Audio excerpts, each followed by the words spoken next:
मान्छेज्यू दुधको दुध र पानीको पानी छुट्याउन बस्नुभएका विनायक मण्डलज्यू उपस्थित हुनुभएका मेरा साथीभाइहरूमा मेरो नमस्कार स्वीकार गर्नुहोला। म कक्षी 4 की बहिनी मनिषा शाहले आजको यस कार्यक्रममा सहभागी हुन पाउँदा आफूलाई अति नै खुसी लागेको छ। आजको यस कार्यक्रमको शिक्षकलाई छोरीले अंश होइन शिक्षा दिन छोरीले अंश होइन शिक्षा भनेको पक्षतर्फबाट बोलाउन म चाहन्छु। योभन्दा पहिला म परिचय गराउन चाहन्छु। मेरो नाम पढ्छु। मेरो क्रम 3 हो। अब म आफूले पाएको विषयमा बोलाउन म चाहन्छु। छोरीलाई अंश दिने शिक्षा दिने भन्ने विषयमा बहस गर्दै समाजका फरक दृष्टिहरू आउन सकिन्छ। छोरीले अंश होइन शिक्षा भनेको छोरीले अंश होइन शिक्षा भन्ने विचारले छोरीलाई यही सम्बन्धबाट वञ्चित गर्ने खतरनाक सोचाइले जन्म दिन्छ।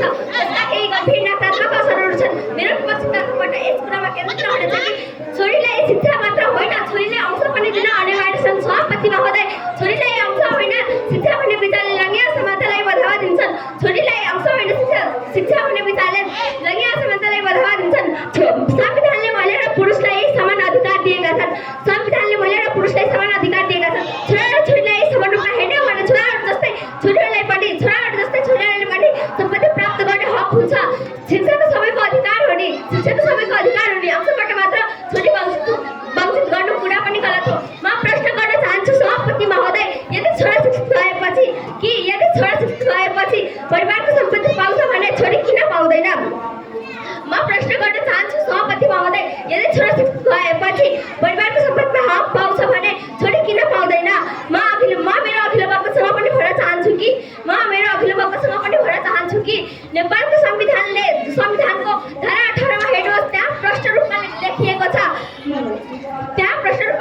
छ कि छोरा र छोरी बराबर हुन्छ भनेर धारा 18 ले समानता ग्यारेन्टी गरेका छन्। जुन अंश नदिँदा उल्लङ्घन हुन्छ। मेरो अभिभावकले शिक्षाको बारेमा कुरा गर्नुभयो। म पनि भन्छु कि शिक्षा पनि महत्त्वपूर्ण छ, तर के शिक्षाले सुरक्षा दिन्छ त? पक्कै पनि होइन। सभापति महोदय, हाम्रो समाजमा अनेकै शिक्षित महिलाहरू बेरोजगार छन्। विवाहित महिलाहरू त कहिलेकाहीँ घर व्यवस्थापनमा पनि समय खर्चिनु पर्ने हुन्छ। तर जसले उनीहरूले आय आर्जनमा असर पर्छ।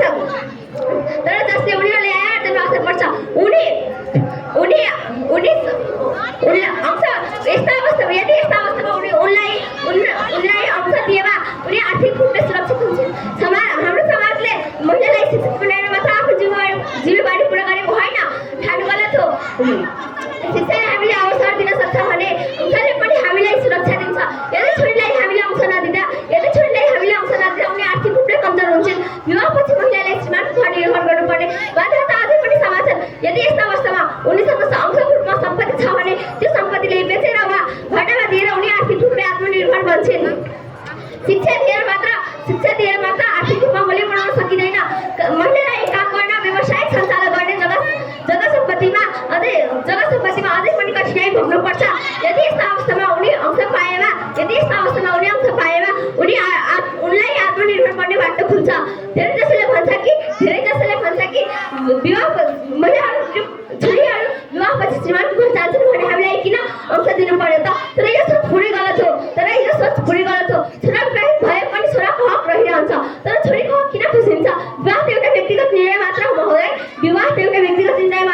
जसले छोरीको पैतृक सम्पत्तिमा हक समाप्त गर्न सकिँदैन।